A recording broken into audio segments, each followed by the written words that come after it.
Assalamualaikum warahmatullahi wabarakatuh. Apa kabar sahabat Rumah Sakit Islam Jakarta Sukapura semua? Berharap kita semua dalam kondisi yang sehat walafiat, bahagia lahir dan batin ya. Saya Dr. Vivi, salah satu dokter dari Rumah Sakit Islam Jakarta Sukapura, ingin berbagi mengenai informasi bagaimana kita menjaga imunitas pada masa pandemi COVID-19.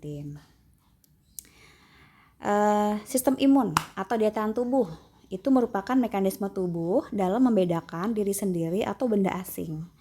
Nah, komponennya ada dua, ada yang alamiah, ada yang adaptif sifatnya. Kalau yang alamiah itu seperti kulit.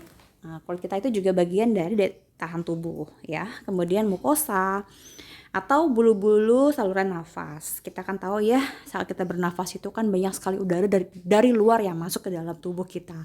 Oleh karenanya, dengan adanya bulu-bulu saluran nafas ini, dia akan menjaga supaya benda-benda asing yang masuk yang sangat membuat tubuh kita menjadi tidak baik atau tidak sehat, itu akan dikeluarkan.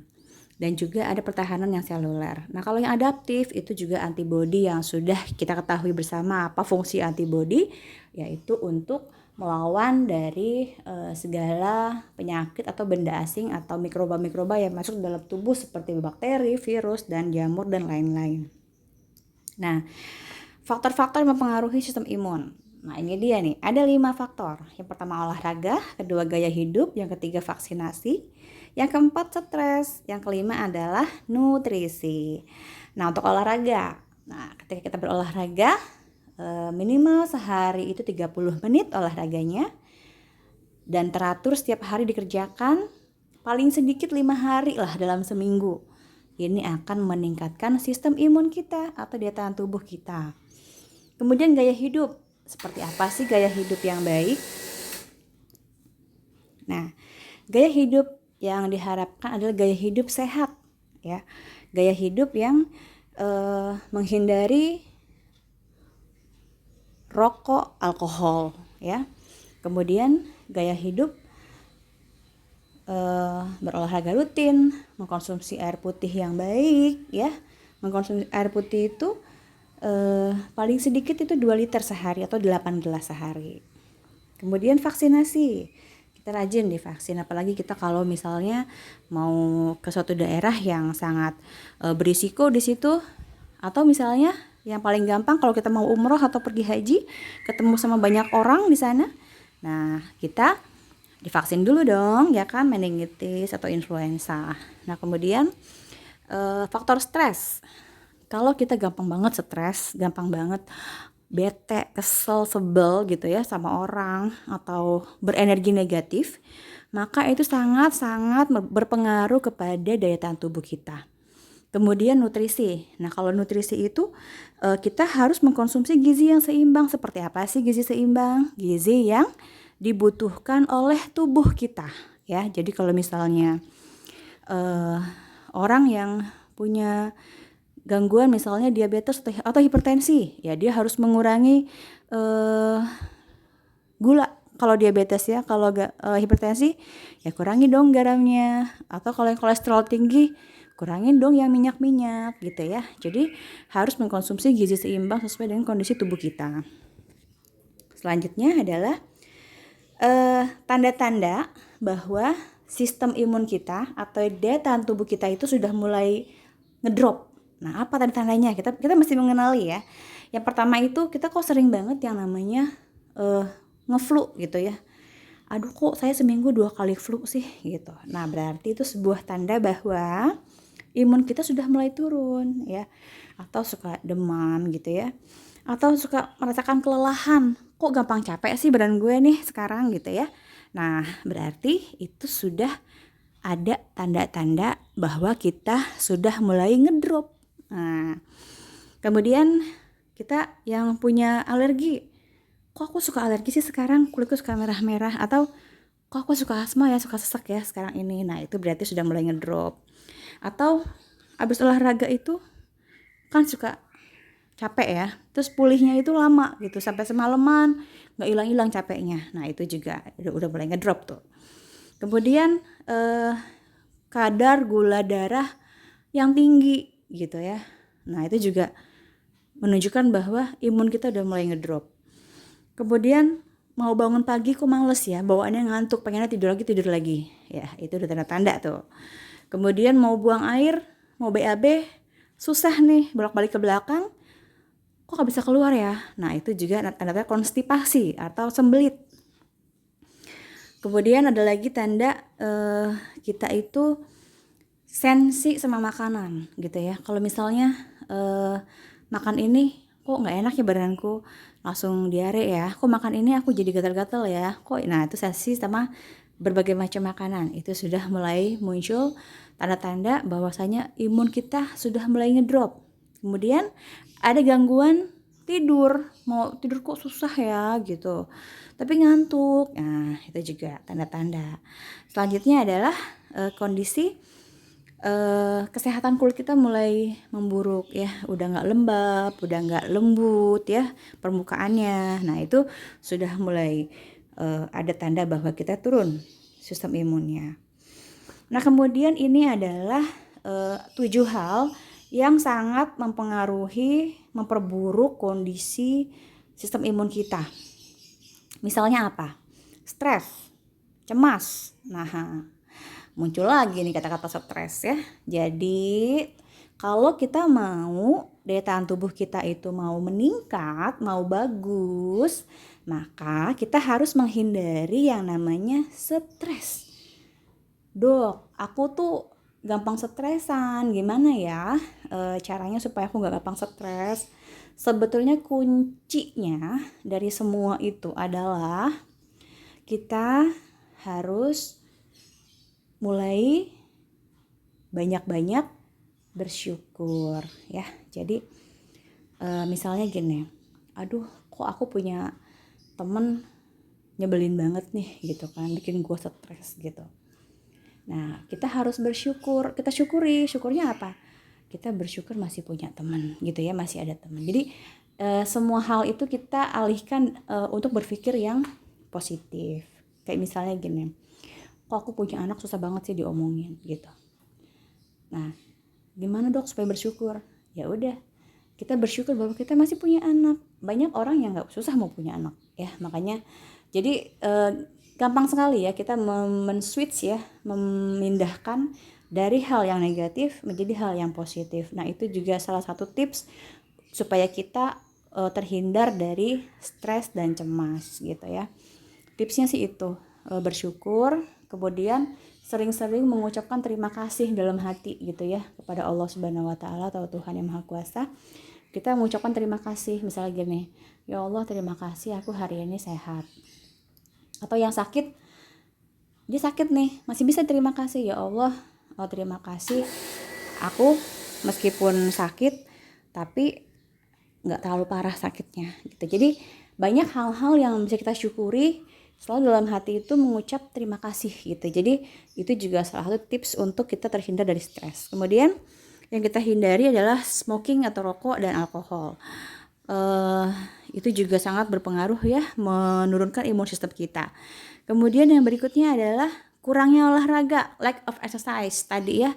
Kita kalau misalnya dianjurkan 30 menit sehari, tapi kita nggak 30 menit sehari, cuma 10 menit doang, berarti kan kurang olahraga ya. Apalagi yang sama sekali nggak olahraga, nah tambah parah lagi tuh, tambah ngedrop imun sistemnya. Kemudian lack of sleep, dia kurang tidur, gangguan tidur, ya iyalah pastilah dia nggak istirahat kan, capek lelah badannya. Yang di bawah itu dehidrasi dan an unhealthy diet. Dia dehidrasi, yang harusnya mengkonsumsi 8 gelas air putih sehari, dia kurang cuma segelas doang. Kemudian makanannya nggak sehat, semua gorengan dimakan, semua makanan yang berlemak dimakan. Jadi dia mengkonsumsi makanan yang kurang sehat. Nah, semua itu akan menurunkan imun sistemnya ya. Nah, ini dia nih 8 dampak yang berbahaya bagi tubuh ya saat dia stres. Tuh kan ada 8 tuh. Yang pertama, dia suka sakit perut, suka mules gitu ya. Nah, itu juga tanda-tanda dia stres. Kemudian berikutnya adalah dia itu suka sembelit, atau dia suka diare. Nah, itu juga bagian tanda-tanda dari bahwa kita tuh tubuhnya sedang stres. Kemudian apa nih? Gambar lambung berdarah, ya itu luka pada lambung ya. Suka perih-perih, lambungnya terasa perih, terasa sebah gitu, nggak enak banget, pengen muntah, bawaannya mual gitu ya. Nah, itu juga tanda-tanda kita stres. Kemudian apa lagi nih? Sakit kepala, kadang pindah, kadang kiri, kadang kanan, kadang tengah, kadang belakang, palanya sakit. Ini juga tanda-tanda stres nih. Kemudian gangguan menstruasi, gangguan haid bagi yang masih haid ya, itu juga kadang maju, kadang sebulan 2 kali, kadang kadang 3 bulan nggak menstruasi gitu ya. Selanjutnya apa lagi? Nah, ini ada gangguan seksual bagi yang suami istri. Nah, ini kadang-kadang dia merasa, dok kok aku nafasnya kayak susah ya gitu. Nah, siap-siap nih tanda-tanda bahwa dia sedang mengalami stres ya. Dan terakhir, pasti cek gula darahnya, wah tinggi, high, atau 400 dok gula darah saya. Nah, coba ibu pikir deh, lagi stres enggak nih, lagi mikir apa nih yang berat-berat. Coba tipsnya adalah senantiasa bersyukur. Nah, ini imun sistem booster tips.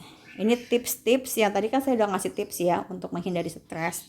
Ini juga ada tips untuk meningkatkan imun sistem. Yang pertama, kita tidur yang cukup, minimal 7 sampai 9 jam seharinya. Paling sedikit 7 jam lah sehari dalam waktu 24 jam. Kemudian yang punya hobi bertanam, ya sudah, tanam bunga yang banyak ya untuk menyalurkan hobi kita. Kemudian yang punya hobinya bersepeda, ya udah silahkan goes bareng sama teman-teman. Yang hobinya, saya hobinya baca novel dok, ya udah baca novel aja, pinjam novel sama teman-teman, bacain novelnya tuh, supaya kita terhindar atau meningkatkan imun sistem kita.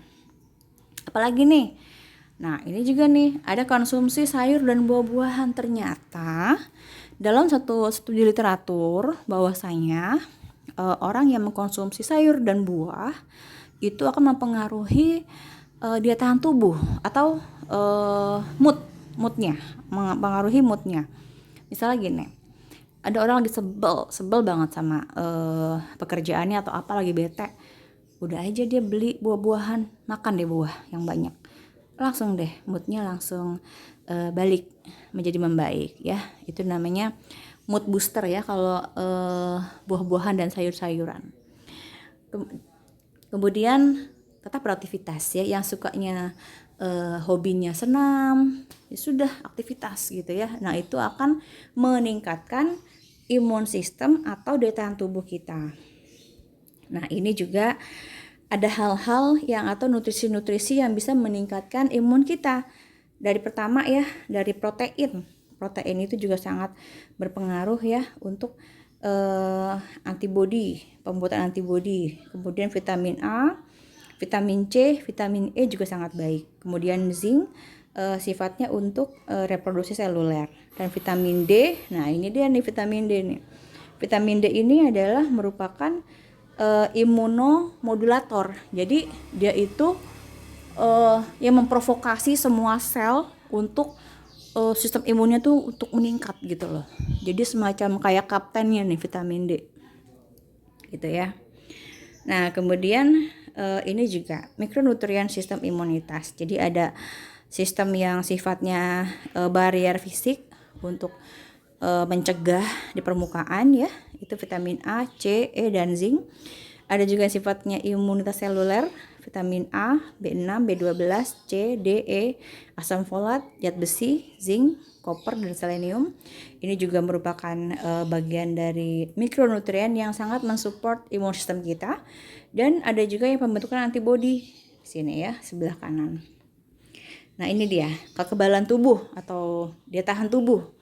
Itu ada sifatnya berdasar dari infeksi alami. Ada juga dari vaksinasi buatan ya. Jadi imunitas memicu respon sistem kekebalan tubuh kita, di mana vaksin akan membentuk kekebalan jangka panjang yang biasanya didapat secara alami setelah penyembuhan penyakit infeksi. Nah, jadi orang yang sudah terkena infeksi penyakit tertentu di dalam tubuhnya sudah ada rekaman antibodi, ketika nanti ada serangan yang sama dia langsung bisa merespon dengan positif sehingga tidak ada gejala yang sangat berarti gitu ya. Nah, kalau vaksinasi ini merupakan vaksin yang kalau disuntikan ke kita enggak timbul penyakit. Nah, resiko reaksi simpangnya juga sudah sangat rendah dibandingkan terhadap risiko komplikasi oleh infeksi alamiah. Jadi kalau kita sudah divaksin, kayak misal contohnya kalau kita mau pergi haji atau umroh kan divaksin meningitis ya, kita nggak muncul penyakit meningitisnya kan, jadi itu semacam virus yang dilemahkan gitu. Nah, oleh karenanya yuk kita tingkatkan imun sistem kita dengan semua tips yang sudah saya berikan tadi di awal-awal presentasi saya. Mungkin ada pertanyaan dari sahabat semua, dipersilahkan. Terima kasih. Wassalamualaikum warahmatullahi wabarakatuh.